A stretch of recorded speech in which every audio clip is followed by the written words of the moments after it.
Gracias a Dios, el más grande, el todopoderoso. Muchas gracias a todo este equipazo del rumbo de la mañana, el G7 de la radio. Y gracias a ustedes, amigos y amigas, por la gentileza de su sintonía. Vamos de inmediato. El tema es los aranceles de Donald Trump. Si representan o no un peligro para la economía del mundo.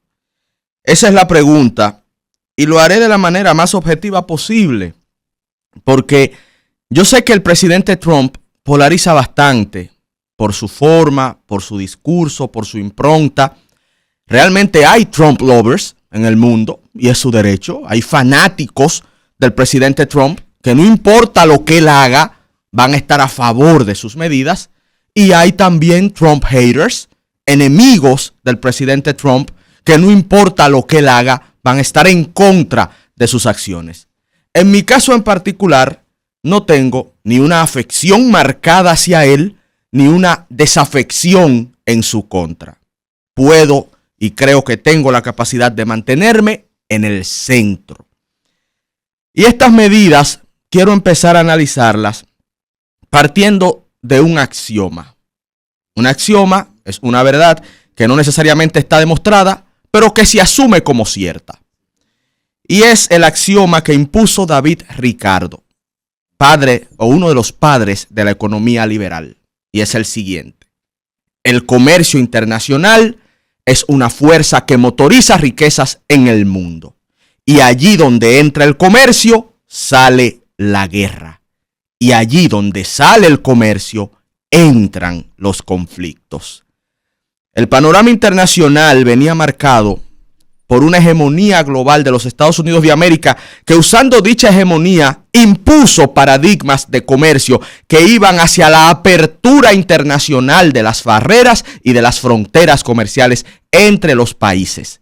Esto representó disminución de aranceles a nivel global, construcción de instituciones, yéndome un poquito más atrás, luego de los acuerdos de Bretton Woods, instituciones como la Organización Mundial de Comercio, que imponían reglas que iban en torno a un comercio justo, de negociaciones, de intercambios en donde los pares pudieran ponerse de acuerdo, respetar dichas reglas y, repito, sobre todo a partir de finales de la década de los 80, con la caída del bloque soviético y el supuesto fin de la historia de Fukuyama, ante el triunfo del capitalismo, la tendencia fue a reducir aranceles y barreras impositivas al comercio mundial.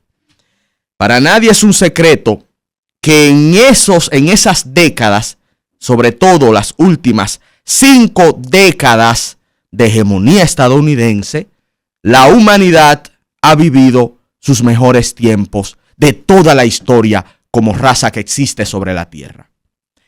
En las décadas de apertura comercial, logramos los mayores índices de desarrollo humano de toda la historia de la humanidad. En la década de apertura comercial, logramos los mayores índices de paz en la historia de la humanidad. En las décadas de apertura comercial, logramos los mayores niveles de crecimiento y creación de riqueza de toda la historia de la humanidad. Aparentemente, a partir de las medidas adoptadas en el día de ayer por la potencia más poderosa en la historia de la humanidad, se acabó ese ciclo de apertura comercial. ¿Y qué enseña la historia? La historia enseña que cuando las grandes potencias se ensimisman, se cierran e inician políticas proteccionistas, se reduce el potencial de riqueza. Los Estados Unidos han tomado a partir del día de ayer un aumento de aranceles que solo se pueden comparar con la famosa ley arancelaria de Smoot-Hawley de 1930. Y lo que mostraron los resultados de esa decisión de aquel momento fue que agravaron la crisis que había iniciado en 1929 y solo se pudo superar a inicios de la economía de guerra que dio paso a la Segunda Guerra Mundial. También la historia muestra que cuando se inician estas guerras comerciales, que cuando los países se ensimisman en sus fronteras, aumentan las posibilidades de conflictos, como lo pudimos ver en la escalada previo a la Primera Guerra Mundial y en la escalada previo a la Segunda Guerra Mundial. que ha ido de la mano también de aumentos armamentistas globales en escalas nunca vistas en esos dos periodos y que ahora estamos viendo algo similar. Europa se está armando, China se está armando y los Estados Unidos de América con esta medida empuja a que esos bloques reafirmen su convicción de que el nuevo orden mundial multipolar debe llevar por consecuencia el fortalecimiento militar de las naciones que se consideran fundamentales en cada bloque. Hasta Japón está considerando cambiar su constitución pacifista por una constitución que le permita armarse. ¿Y cuáles son esas medidas? Lo dejé esto para el final de mi comentario porque ya bastante que se ha hablado y está en toda la prensa. Impuestos bases, aranceles. Aranceles son impuestos a las importaciones. Impuestos a mercancías que se compran del extranjero. Eso es un arancel.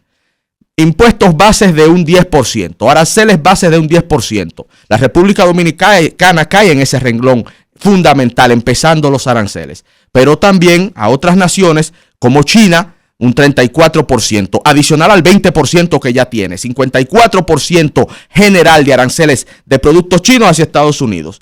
A la Unión Europea, aliado de Estados Unidos, aranceles de un 20%. En este momento Canadá y México quedan fuera de esta batería de aranceles, pero básicamente el resto del mundo entra dentro de esta política de imposición de aranceles de Estados Unidos al mundo. Punto. República Dominicana, ¿en qué posición está? La República Dominicana es un aliado de los Estados Unidos de América. Nosotros importamos de los Estados Unidos de América en el año 2024 12.178 millones de dólares. ¿Cuáles bienes? Petróleo, básicamente, tanto en aceite como gas, como aceites crudos, de hidrocarburos, vehículos de turismo y de transporte masivo y manufacturas de plástico, productos manufacturados de plástico. Ahora bien, ¿cuánto nosotros le vendimos a Estados Unidos en el 2024?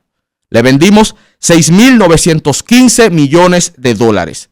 53% de todas las exportaciones dominicanas fueron hacia el gigante del norte. Como ustedes ven rápidamente, le compramos más a Estados Unidos de lo que le vendemos. Nosotros le compramos a Estados Unidos un 53% más de lo que le vendemos. Por lo tanto, en el caso dominicano, los estadounidenses no tienen un déficit con nosotros y no habría una razón mayor para que ellos nos penalicen.